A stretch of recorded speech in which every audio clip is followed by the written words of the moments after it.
Baik, Assalamualaikum warahmatullahi wabarakatuh.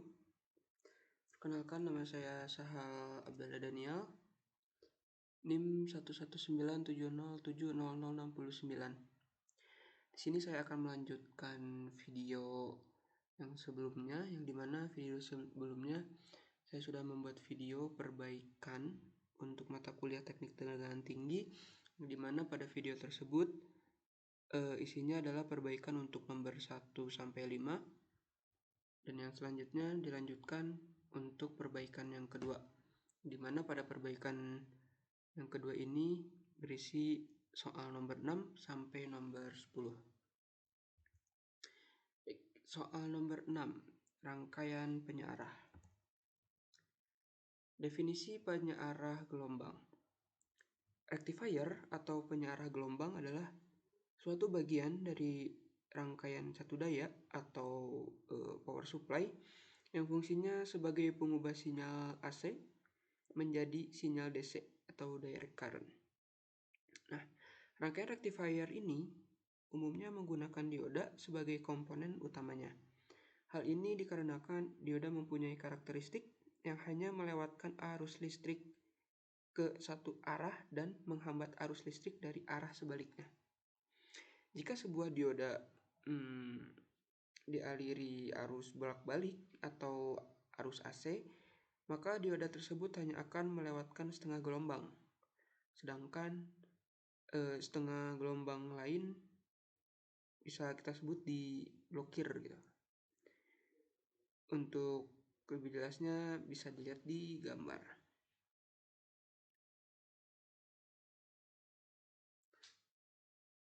Untuk rangkaian penyearah gelombang terlihat pada paruh pertama, siklus AC D2 dan D4 berjalan karena bias maju atau forward bias. Tegangan positif pada D2 dan tegangan negatif pada katoda D4. Jadi saya ulangi, tegangan positif pada anoda D2 dan tegangan negatif pada katoda D4. Maka dengan begitu kedua dioda ini bekerja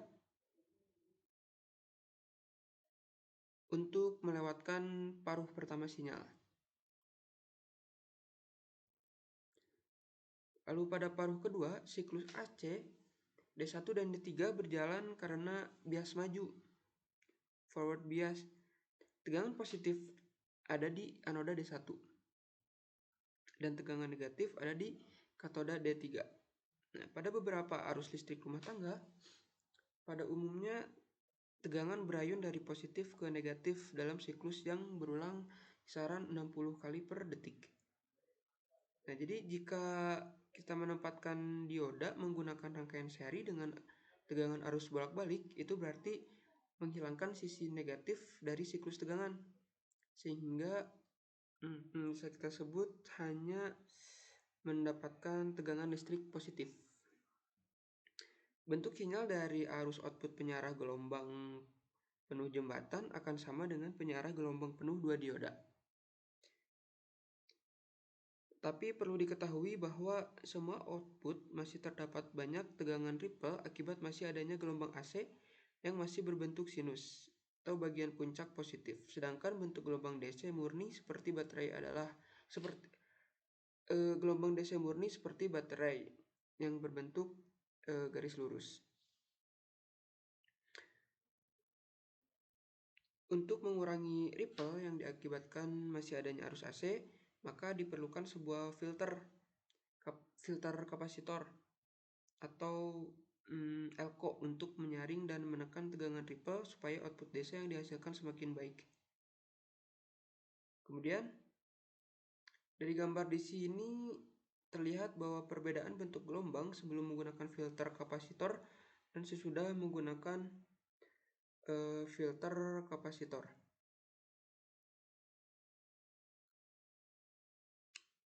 Bentuk gelombang sesudah menggunakan filter kapasitor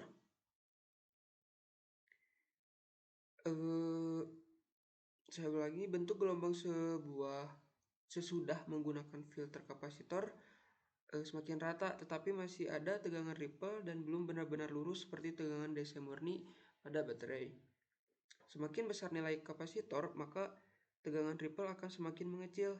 Tetapi supaya rangkaian power supply bisa optimal dan bebas dengung, diperlukan rangkaian tambahan seperti regulator tegangan yang akan menyaring tegangan DC semakin bersih. Lalu selanjutnya ada jenis-jenis penyearah gelombang.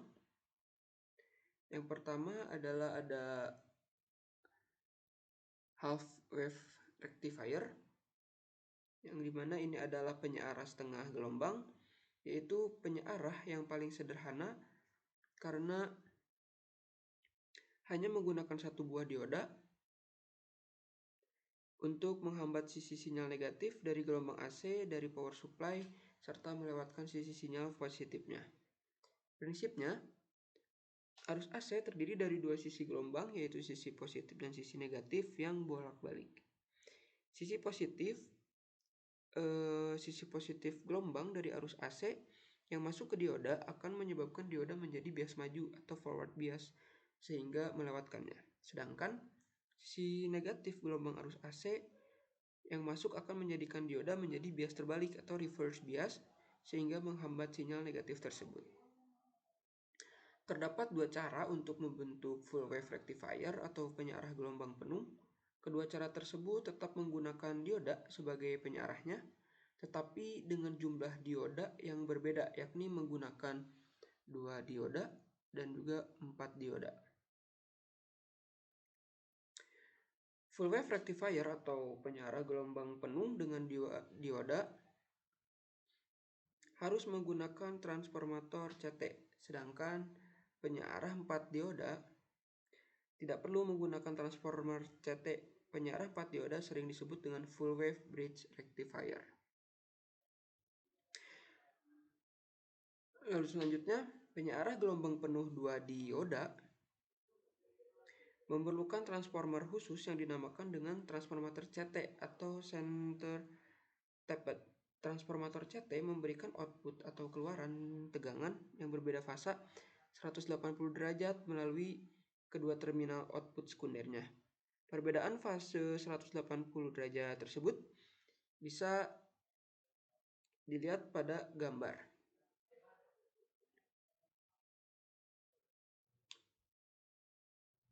Di saat output transformator CT pada terminal pertama memberikan sinyal positif pada D1, maka terminal kedua pada transformator CT akan memberikan sinyal negatif yang berbeda fasa 180 derajat dengan terminal pertama. D1 yang mendapatkan sinyal positif akan berada dalam kondisi forward bias atau bias maju dan melewatkan sisi sinyal positif tersebut. Sedangkan D2 yang mendapatkan sinyal negatif akan berada dalam kondisi reverse bias atau bias terbalik sehingga menghambat si sinyal negatifnya.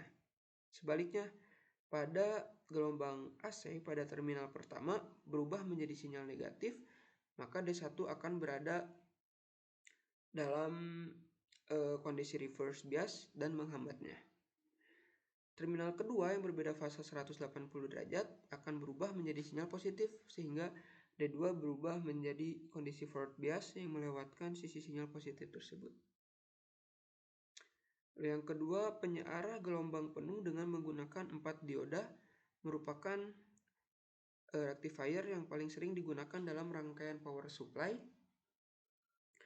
karena memberikan kinerja yang lebih baik dari jenis penyearah lainnya. Nah, penyearah gelombang penuh 4 dioda ini sering disebut juga dengan bridge rectifier atau penyearah jembatan. Nah, jadi berdasarkan gambar, jika transformer mengeluarkan output sisi sinyal positif, maka output D1 dan D2 akan berada dalam kondisi forward bias, sehingga melewatkan sinyal positif tersebut, sedangkan untuk D3 dan D4 akan menghambat sisi sinyal negatifnya. Lalu pada saat output transformer berubah menjadi sisi sinyal negatif, maka D3 dan D4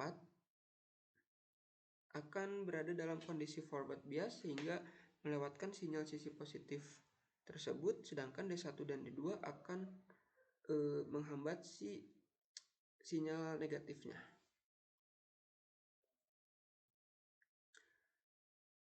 Nah, yang selanjutnya ini ada penyearah yang dilengkapi dengan filter penyaring. Nah, jadi tegangan yang dihasilkan oleh rectifier belum benar-benar rata seperti pada tegangan DC pada umumnya. Maka dari itu, diperlukan kapasitor yang fungsinya sebagai filter atau penyaring untuk menekan ripple yang terjadi pada proses penyarahan gelombang AC. Kapasitor yang umum digunakan yaitu kapasitor jenis ELCO atau electrolyte kapasitor. Selanjutnya, soal yang nomor 7 adalah rangkaian pembangkit tegangan impuls. Nah, jadi prinsip kerja generator impuls. Nah, jadi sebelumnya ini merupakan rangkaian pembangkit tegangan impuls. Yang pertama ada rangkaian generator impuls LLC dan rangkaian generator impuls RC.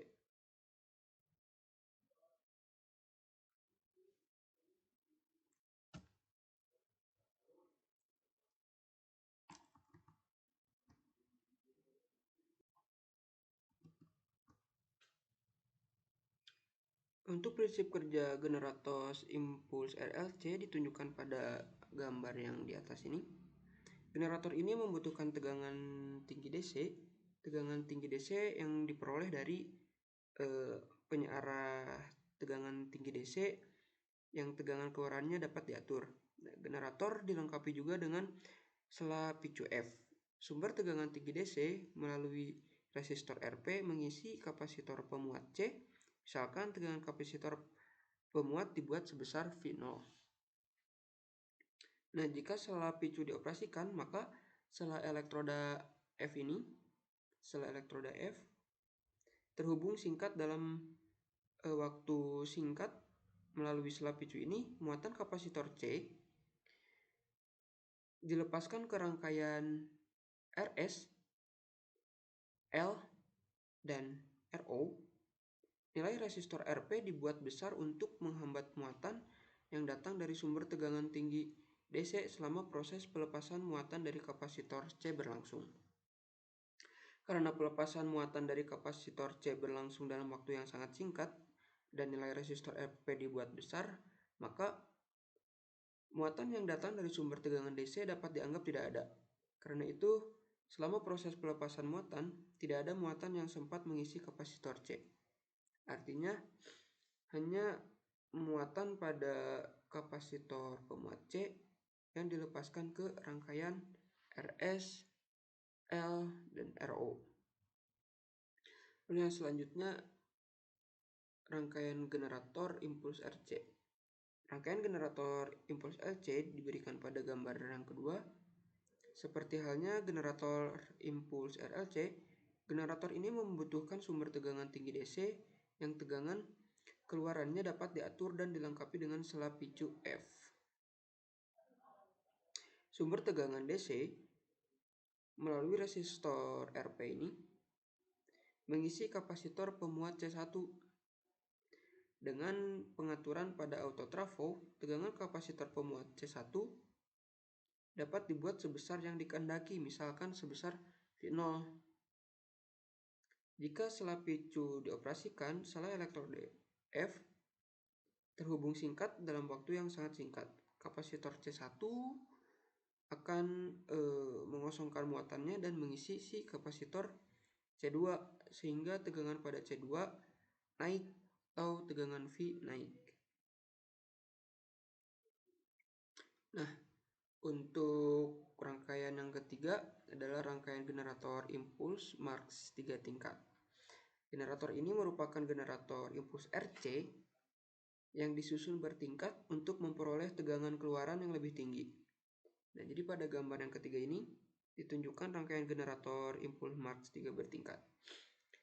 Generator ini memiliki 3 kapasitor, 1, 2, 3. Nah, sehingga rangkaian ini dinamakan generator Marx 3 tingkat. Selain itu, generator ini mempunyai 3 sela picu yang dapat dipicu dalam waktu yang bersamaan.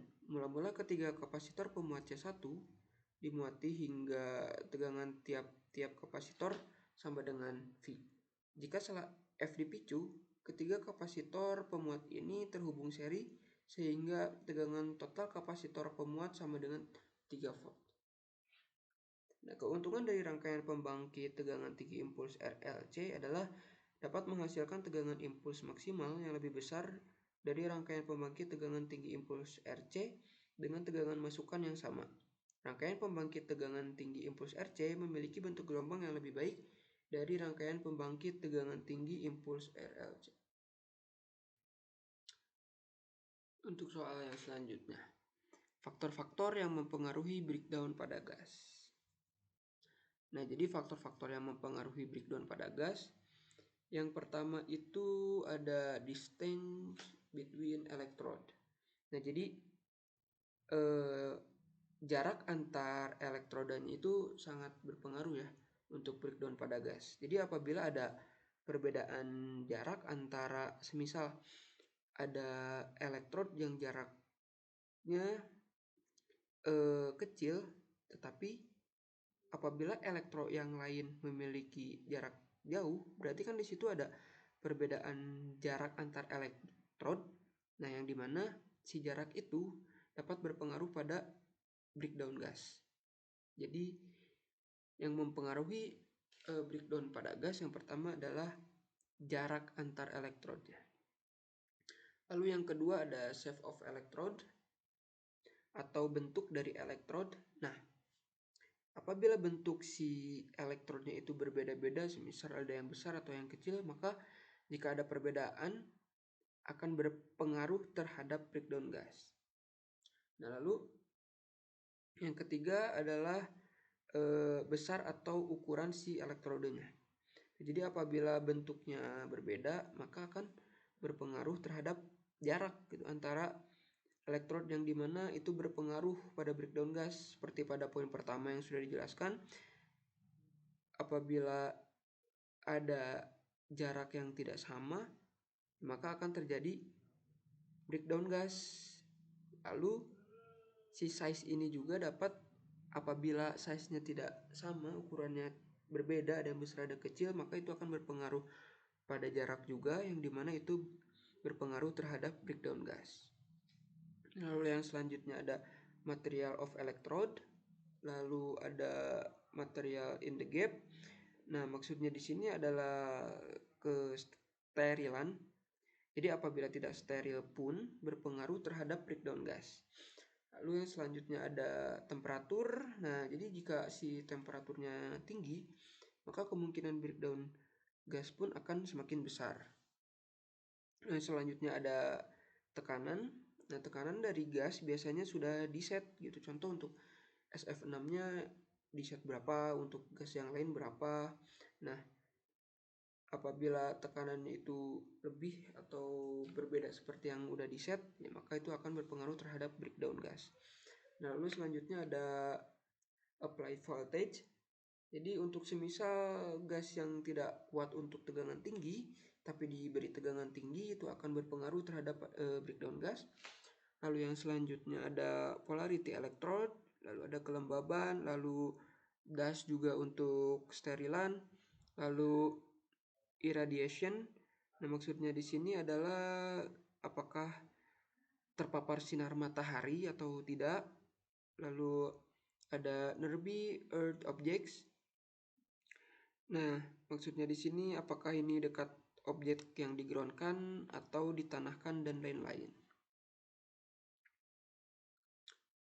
Nah, untuk soal nomor 9 adalah karakteristik dielektrik cair yang baik.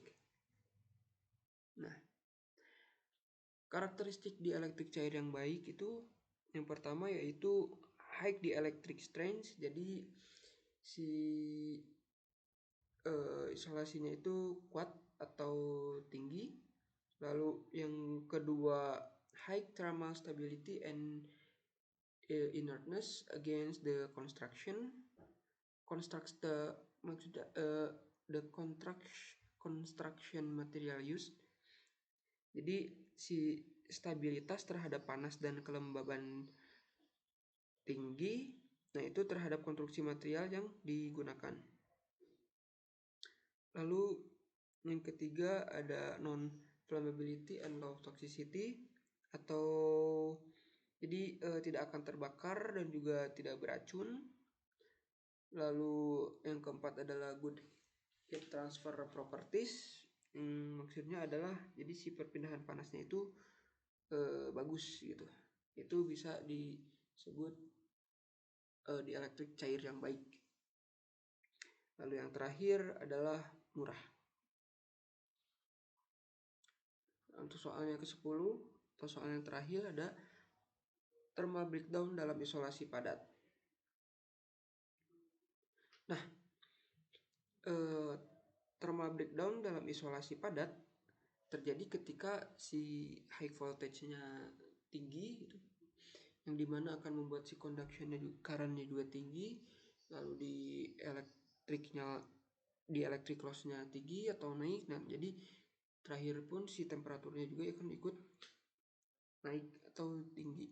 Nah, jadi ketika high voltage-nya naik, maka si conduction current juga akan naik, di electric loss naik, temperatur naik. Ketika terjadi, nah panas yang dihasilkan dipindahkan ke media sekitarnya dengan konduksi melalui isolasi padat dan dengan radiasi dari permukaan luarnya. Lalu yang kedua ada kesetimbangan. Nah, kesetimbangannya ini tercapai ketika panas yang digunakan untuk menaikkan suhu isolasi ditambah panas yang dipancarkan sama dengan panas yang dihasilkan. Lalu konduktivitas. Nah, konduktivitas material meningkat dengan meningkatnya suhu, dan kondisi ketidakseimbangan tercapai ketika panas yang dihasilkan melebihi panas yang dihamburkan oleh material dan material tersebut rusak. Nah, faktor penyebabnya pertama ketebalan si isolasinya. Lalu yang kedua adalah besaran panas isolasi material dan medium, contohnya pada konduktor yang diberi isolasi padat dan si surrounding mediumnya itu udara di sekitarnya gitu. Jadi semisal ada kabel nih panas, nah maka udara sekitarnya juga akan ikut panas. Yang selanjutnya, jadi ketika terus-terusan diberi tegangan tinggi, maka akan terjadi thermal breakdown. Dan yang terakhir adalah large dielectric loss. Nah, mungkin sekian untuk perbaikan part kedua, yang dimana terdiri dari soal nomor 6 dan sampai nomor 10. Saya ucapkan terima kasih dan mohon maaf masih banyak kurangnya. Mohon dimaklumi dan dimaafkan. Sekian, terima kasih. Assalamualaikum warahmatullahi wabarakatuh.